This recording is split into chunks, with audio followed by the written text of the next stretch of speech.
Hello, everyone, and welcome again to another Teacher Joseph podcast. Yes, I do have a bit of a cold today because it's very wet and windy, and the temperature has dropped to around 6 degrees. Now, you might know that British people aren't very good with Celsius. We prefer Fahrenheit. But my phone tells me it's 6 degrees. So I'm able to repeat that. Today I want to talk to you about rebooting your English. Yes, that's right. Sometimes it's needed. We need to reboot and reassess our priorities. You know, we try to do things, maybe 6 or 7 things at the same time. We try to get them running, and then we discover that maybe our approach isn't so good, moving from one book to another very quickly and trying to listen and then do a podcast or listen to a podcast and then try to have a language partner. It's a lot, isn't it? It's a lot of things that we are being asked to do when learning a second language. And sometimes we just have to stop what we're doing and reboot. And by rebooting, what I mean is in the same way as you reboot your computer to have a fresh start, then you can reboot your mind just by reassessing your priorities. One of the biggest things for me is space. So it's very important for me to have a place to leave my books, my pens, my highlighters, my color coding markers, as well as my bookmarks. And of course the books that I'm studying in one place. And if they all get out of place or in different places, I feel like something's missing or I can't really concentrate. So point number 1 is your space. Have a regular space where you study. If it's not at home, maybe it's in a library. Make sure you have a bag packed with the things that you need. Not too many things, just the things that you're going to study with. If you're at home and you have a special table or bookshelf, it's time to reassess. Have a look at the books that are working for you. Leave aside the books that aren't. I have a Kindle, which I love, but unfortunately all my books are together in that Kindle. And that makes me a little bit uncomfortable.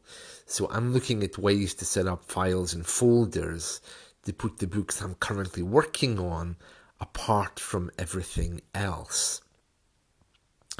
So really, you should be working with one, maximum 2 books, maybe 1 book for grammar, maybe an exercise book and a dictionary. Okay, an exercise book meaning the book that you actually write in front of a computer as well. Have no more than 1 or 2 books.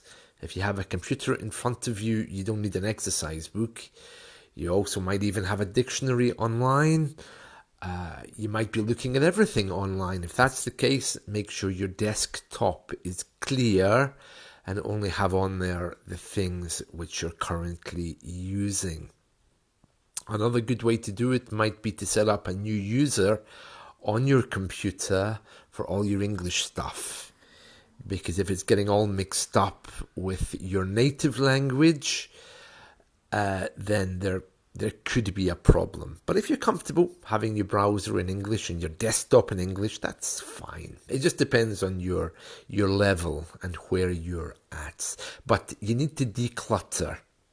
So don't go looking for maybe more books to add to your collection. Just pick up what you have and make sure that it's only the most relevant books that you're looking at that are in your personal space. So that's point number 1, decluttering your personal space, having with you the stuff that you need, only the stuff that you need. So I've suggested a dictionary, 1 book, and an exercise pad.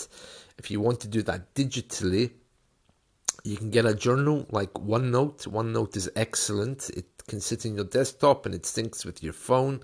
You can set up folders and notepads within it. It's a wonderful thing and it's all free. So I recommend OneNote if you're trying to have an exercise book online. And again, dictionary and exercise book. Nothing too radical because on the computer we're surrounded by so many things. Get them all out the way. New user if you need to, set that up and make sure that you have those things around you for starting. So declutter your books, point number 1. Point number 2, okay, so what do I really want to do in my hour of English or in my 30 minutes of English? What can I do? Where do I start? Well, you need some kind of guide there. So that might mean working your way through the grammar book that we mentioned a moment ago. I personally don't recommend grammar books to work through because they're dull and boring. I am, you are, he is.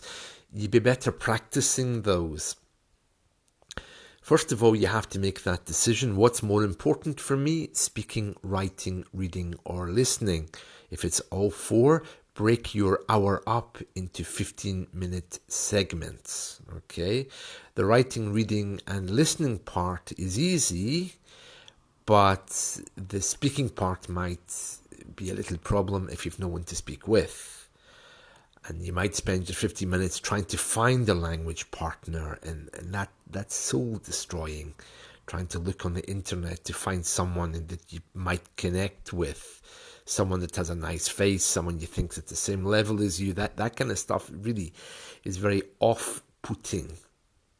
So I would suggest you leave that for another time.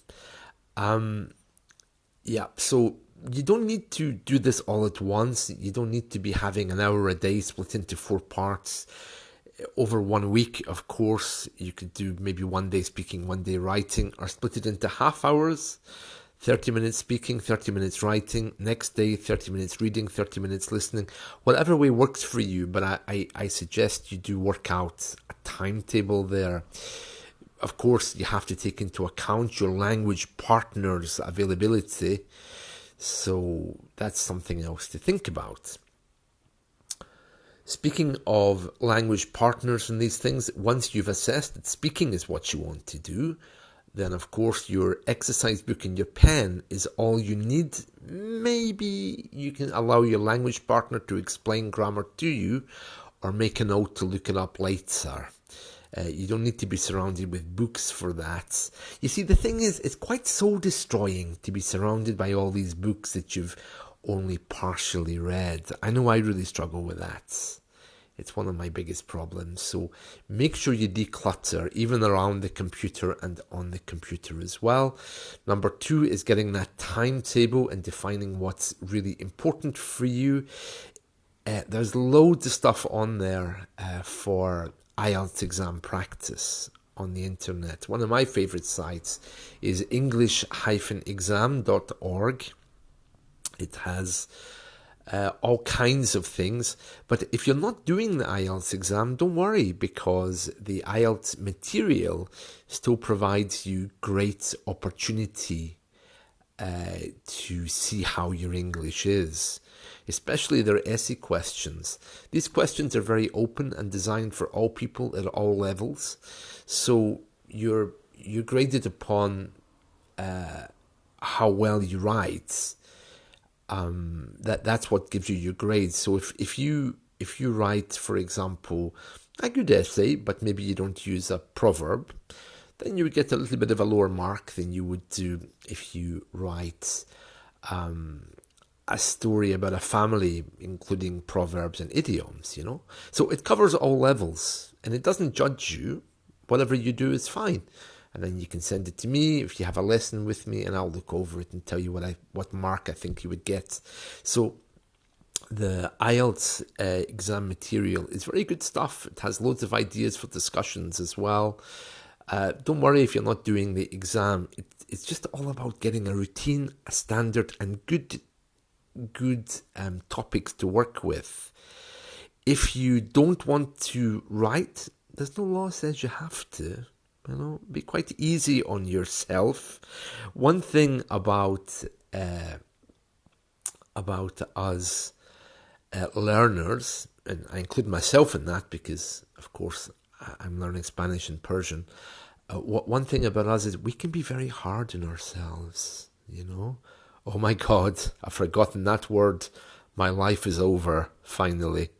It's a little bit extreme, and we're not robots, so you have to be gentle on yourself. And this is my third point. Give yourself some space. If you really are struggling with motivation and you really don't want to do it, learn that is, then maybe spend some time reassessing your ideas about learning and your approach, because if you really don't want to do it, there's no point. So there has to be some kind of link there or reason. If you really want to do it and you find it very difficult, then set up a series of rewards for yourself. Look at humor in a second language to make it funny. Try to connect with maybe a teacher who can understand your pain there, who can make lessons fun. Because if you really don't want to do something and you're looking at a dictionary, it's not going to make it easier. Okay? So just to run over these points again. Okay? The third one there was don't be too hard on yourself. The first one was to clear out your clutter. And of course, the second one is defining exactly what you'll be doing in your hour or half hour, looking at your time management. I'm noticing within my teaching practice that many of us who learn a second language are a little bit more sensitive. We are more empathic. We're open enough to learn something new. It means that we don't always feel associated with learning English. It's very easy for people like us to kind of drift away into another project and then come back, because we're powered by our creativity, not by having a firm objective. Many people in the world, are orientated and motivated by getting a goal. For example, right, I'll learn 36 words this week and no one will stop me. But that's very good if you can do that. But most people I speak to tend to be wondering if they can do that. That they're a little bit more sensitive. They're driven more by using words, finding meaning in them, not just by telling themselves that they're going to succeed at whatever they try to do. One project I have for the future is perhaps to produce a book, maybe a self-help book, motivational statements every day for language learners. That's something that's in my to-do list. I really hope that I get around to doing that every day, because it's something that I've come to rely on. I need a little bit of a push every day to remind myself of my reasons why I'm doing things, as well as helping others, which is a great way of helping yourself.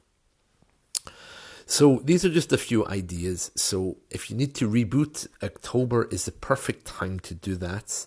We're approaching the end of the year. We're changing seasons. It's a great time to pick up the pen or to sit down in front of the computer and just spend a few minutes, first of all, defining what you want from your English. Why you're learning, what the future looks like with English. It could be simple: more friends, more places to travel to, better language, next business meeting. It could be something very easy.